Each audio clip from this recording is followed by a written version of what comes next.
Hey, welcome to the Sales Squad Pod, the show that breaks down the skills sellers need to crush quota and advance their career. Hosted by Lisa, a top enterprise AE, Syreeta, a frontline leader, and Donna, a former leader of leaders. We met in the sales trenches at Salesforce. We're moms, we've carried a bag for decades, we've gone to club, and we've got you. If you're ready to up-level your game and career, let's jump into it. Welcome back, Sales Squad Pod. Today, we're going to get tactical and talk about a world all sales folks live in. And what we're talking about today is negotiation. So who is this podcast for? This is going to be both for individual contributors and leaders who have to negotiate deals. What we're going to speak about over the next 25 minutes is how to leave a negotiation where both parties feel really good about what they received. I've been in sales now for 15 years and enterprise sales, negotiating seven-figure deals for the last 5 years. I'm sure there's folks listening today that hardly negotiate at all, and I was one of those folks. And it wasn't really until I realized two things that a light bulb went off in me. And the first one is I had to work twice as hard to hit my quota because I was shaving so much off of the top. And the second was I was making about half of what my peers were making for doing the exact same job. So you can expect from this episode is 1, how to prepare for your negotiations, and 2, tactical tips during them. Where do you think AEs make their biggest mistakes before going into a negotiation? There's always an opportunity to negotiate. The key thing I think that stands out to me where I typically see reps go wrong is negotiating with somebody who can't say yes or no. If they can't say yes, they definitely can't say no. And you end up negotiating twice. If you're going back and forth and talking about pricing and this person is not the economic buyer, you really risk conceding to somebody who doesn't control budget, doesn't control term, doesn't control scope. So why are we negotiating with this person? Some questions to ask if somebody's asking for a discount, starting what seems like a negotiation process.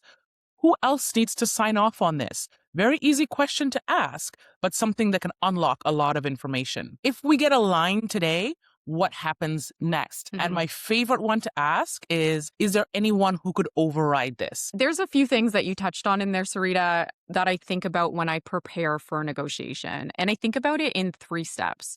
The first one is planning. So what is the game plan and what does success look like? The second is the proposal and anchoring the negotiation with the numbers that I present. And then the third one is really closing it out. So how can I create the trades that both parties are happy with to get the deal done? So you spoke about somebody asking for a discount. That is a concession. What is the trade that they're going to make if we give them that concession? Having a strong negotiation is all about who are you negotiating with and how motivated are they to actually get the deal done. When you have a misalignment between what the customer actually wants and what you're trying to sell them, or at the timing that you're trying to sell them, that's where negotiations fall apart. So you could tell a client that it's year end, they're going to get an amazing discount, but if they're not ready to buy, it does not matter. So you have to have that alignment on timing and what makes sense for the customer. As opposed to you trying to fit a square peg into a round hole, it just makes everyone's life easier if you just listen to what they need. I think that is absolutely the first thing. And I get it. I have been the sales leader that's been asking the team to raise their commit. What can you pull in this month? What has legs? You absolutely have a responsibility as an AE to know what is the preferred timing for your client, so you're not making unnatural choices that will negatively impact your deal. If you don't know what their desired timing and what the best timing is for them, you create this artificial impetus to sign a deal they're not ready to sign, and you're giving away discount that you may not have had to give away if you had just followed their lead on what makes sense for their business. The key to make it work, though, is if your boss is asking you to raise your commit, you need enough deals in your pipeline in order to find the deals that you can raise with, the ones that are on the cusp, and the ones that you just need to solve a couple of blockers for that deal to get over the line. So I think 100% motivated parties and timing and understanding what your customer needs and following their timeline as opposed to forcing your timeline upon them through discounting. I have been in so many circumstances where I have been asked to raise my commit and throw out an additional discount just to pull it in, shaving off of the business's revenue as well as my commission check.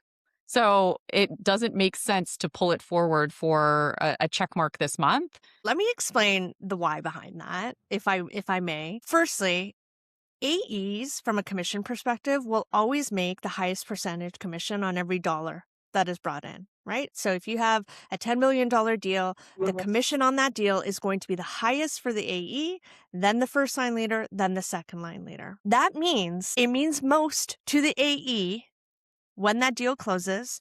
Nobody cares more about your deal than the AE. Having that perspective is really important because as a second line leader, 100%, my job was to hit the big number, right? That's what I'm running towards. And I need everyone in line finding what I used to say, look between the couch cushions, friends. We need to find more. And that's my job, is to get to that high level number. And I think when you understand the why behind people's motivations within the sales org, and when you're being asked to raise, why you're being asked to raise, but also there is a push and a pull that is going to naturally happen. I, as a leader, never wanted my team to sacrifice the deal and do unnatural things. What I was looking for was enough pipeline that we had enough wiggle room that someone could pull in a deal that was ready to go, and others could push a little bit harder to see, is there demand we can create?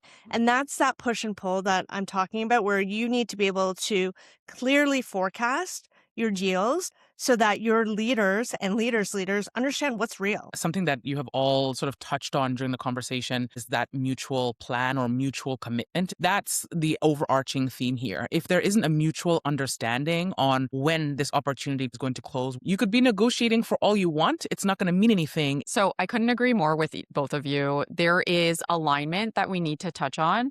And then we also have to go back to, why do they want this? And so I put a lot of effort up front thinking of what success looks like. And sometimes that's not just numbers or a signature date to push toward. While you're planning, you need to consider, what leverage do you have? What's their status quo? And the fact that there are carrots, the gains that they would get by going with our organization, and sticks. What are the pains that they are experiencing that they no longer want to experience? So think about either leakage or a decrease in productivity because of their current systems. And then when you know how badly that somebody wants or needs to move off of a solution, that's going to help you determine the price that you come in at. What I found is, when I anchor my negotiations in trust, is two things. One, people don't ask for much more than you've given because you've been transparent in what you can offer.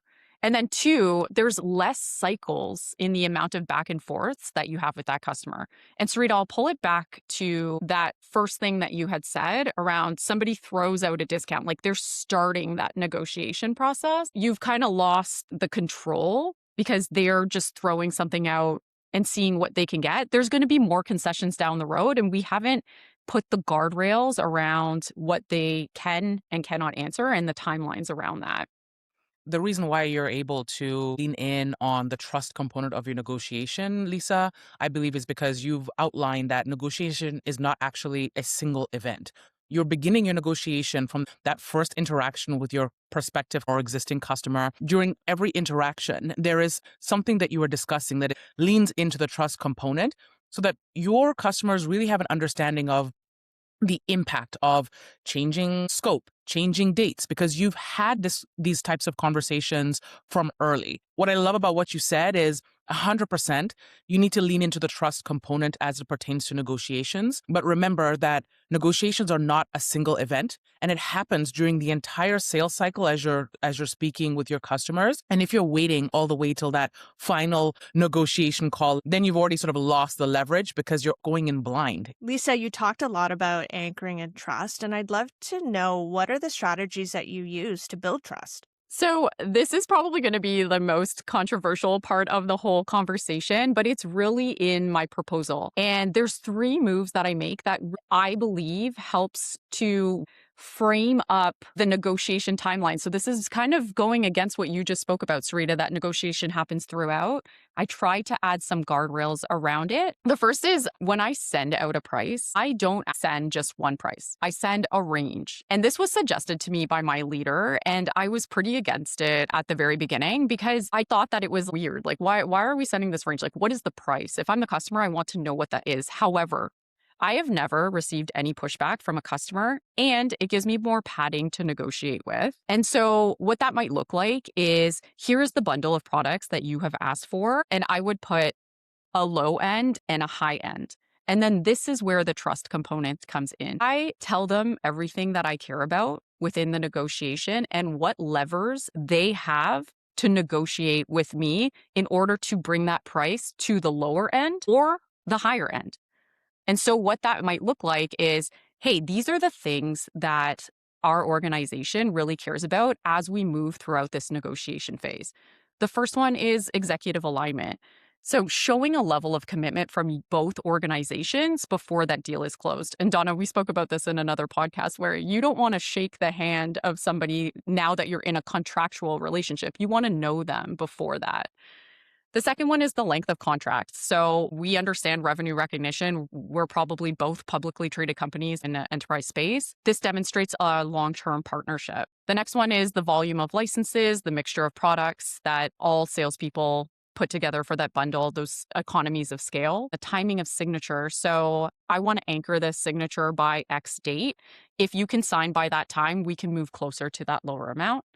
Referenceability. I feel like when we're talking about trading chips, people don't use referenceability enough. So this could be publicly, can we use your name in our earnings calls, or privately if they cannot go through all of the legal components in time. Would you be willing to jump on a call with one of my future customers to talk them through your experience? And then the last couple are the legal paperwork. Is it going to be yours versus mine, or providing us with that vendor of choice email? Once you lay all of that out to say, hey, this is everything that we care about, and you have the power to swing this, I feel like it just really puts the guardrails in line for the customer to say, okay, there's no hidden agenda here. These are the prices that we can work within, and you have the power to edge yourself either way. When I was in AE, I also looked at all those moments in between contract signing as opportunities to build trust. So when there is an operational issue, when there is something that I need to do for you where I am not getting compensated for this directly, but I'm doing this because it is the right thing to do, those are the moments where you create trust. As a leader, though, especially when I became a second line leader, I was brought into deals and I didn't know anyone. And I was brought in to close the deal. And building trust when you have not been part of it is incredibly difficult. I think there's one book that I have read that is amazing for negotiation called Never Split the Difference by Chris Voss. And he is a former FBI hostage negotiator. Very different than SaaS seller. And one thing that I will always remember is the way Chris Voss talks about mirroring and the value of making sure that that person you are negotiating with feels heard. So as a second line leader, if I come into a deal, I don't know anyone on the call, you better believe the first thing I talk about is the journey that they have all been on to get here.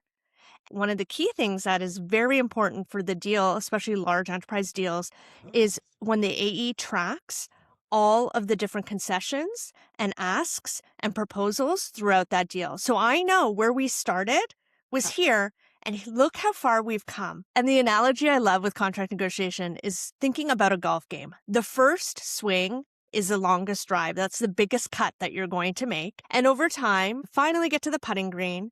And that's where you're making small incremental changes. When I'm a second line leader, I'm coming in and we're on the putting green. And so my job is just land it in the hole. So I think it's important, depending on where you're coming into the deal cycle, find ways to make sure that the other party feels like you understand them and you have empathy and you're not just coming in as the cowboy at the end trying to close the deal. You actually have been part of the process, but just behind the scenes. That's helped me a lot to build the trust. You always come in with the best analogies, and the putting green, as soon as you said, I was like, yes, this is exactly right. Syreeta, anything to add to that from a leader's point of view? I've been in this industry now for the last 15 years. I've watched things change over time from what historically would be always a live conversation negotiation. It has shifted slowly into more emails or a video of some sort sent over to customers. My perspective is I'm all about negotiating live whenever possible. That for me is the easiest in terms of just getting to the need as fast as possible and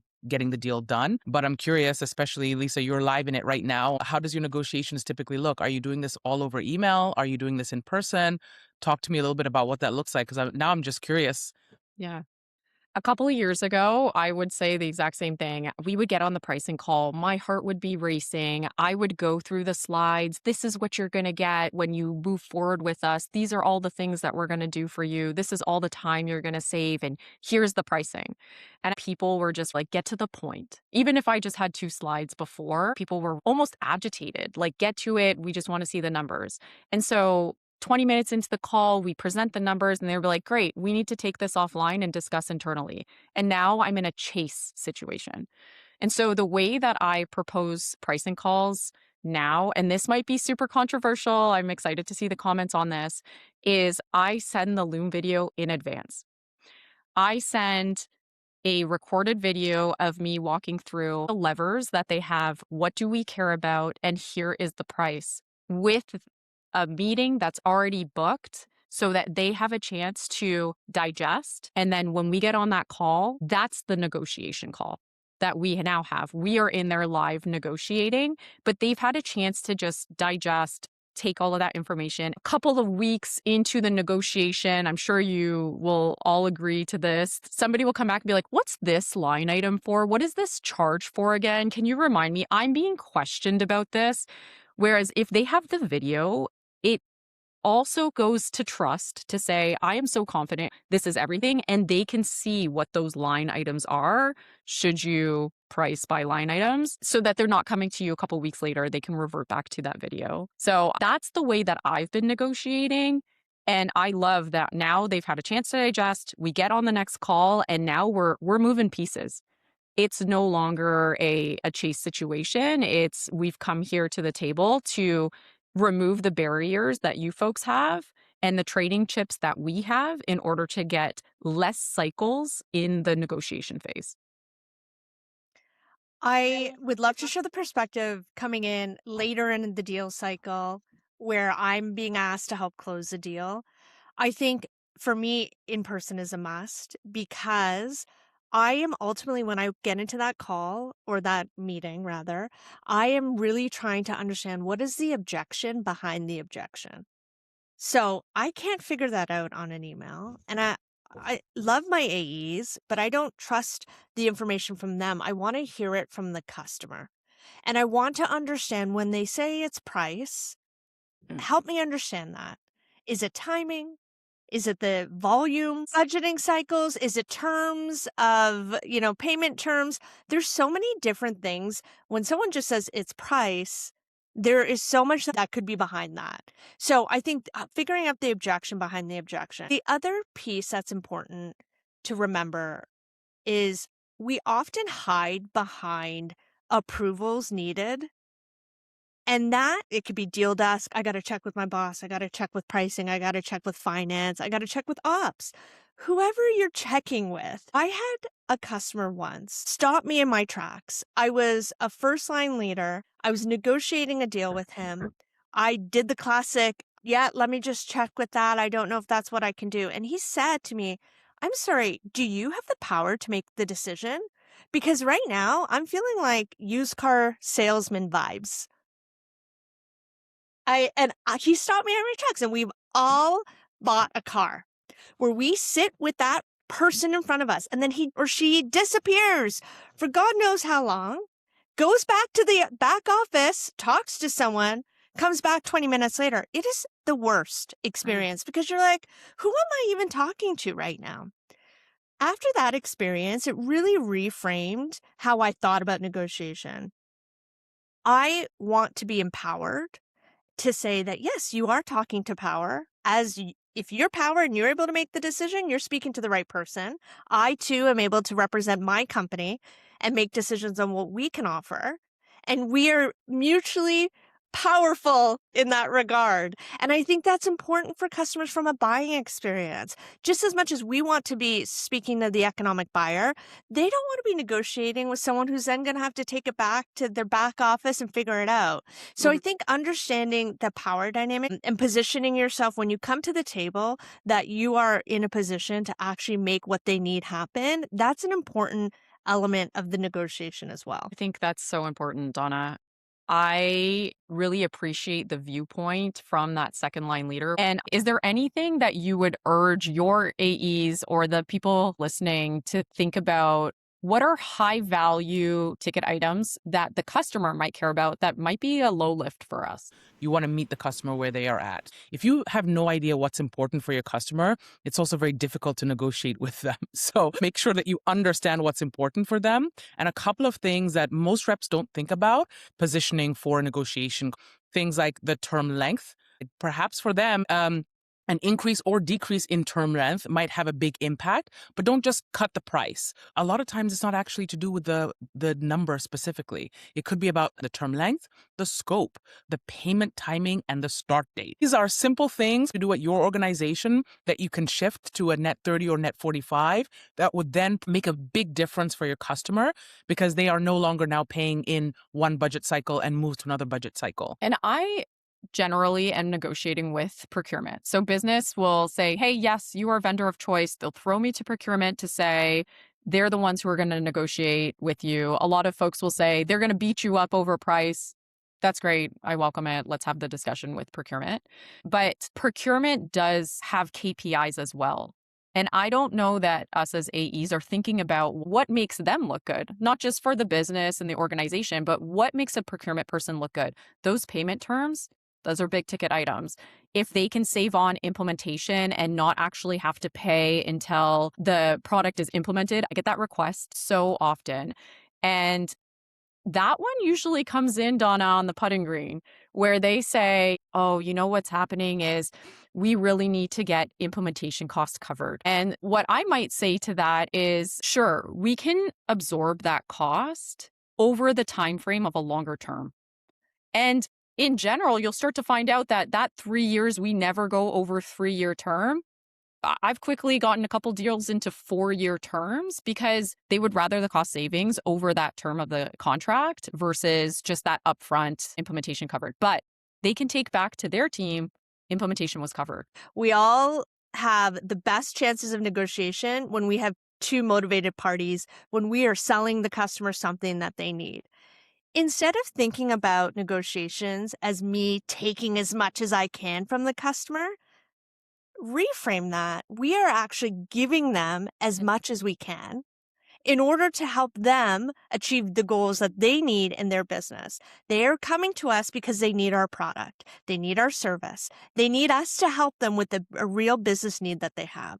As long as that at its core is true, our job on that putting green is to enable that. How do I get you where you need to go? You need better payment terms. We can do that. You need implementation to be paid for. We can do that. Think about it as serving the customer as opposed to taking from them. And I think it helps. It 100% helps because negotiation has quickly turned into one of my favorite parts of sales. And I started to think about how can we move these pieces so that everyone is happy? And I think that if you're negotiating in good faith, as we all should be, that you will walk away from that negotiation not feeling that way. So, folks, what did we learn today? At a high level, we talked about how do you prepare for negotiations? So, what do you want? What does your customer want? What leverage do you have? And what tradable chips are available for you to have that negotiation with them? And then the next piece is that tactical tips for negotiations. So making sure that you anchor pricing. I gave the example of the range. I'm not sure that a lot of folks are doing this, but I have found it to be very advantageous for me in my negotiations. The second part is let the other side know what levers they have. So this is going to ingrain trust between you and your customer. It's also going to help put some guardrails on the negotiation around what they can and maybe can't ask for. And then the last piece is, if you really want to be perceived as trustworthy, bundle up the package and send it ahead of the pricing call so that you can turn it into a real negotiation when you are in person and avoid additional cycles. And then the last piece I'd leave you all with is sales is an art and it doesn't need to be sleazy. So I think that we should all feel really good about the fact that we are helping a customer achieve something that if they didn't want it, we wouldn't be in the discussion in the first place. Thanks for joining us for another episode of the Sales Squad Pod. We're building a community of serious sellers and leaders who want to operate at the next level, and we're glad you're part of it.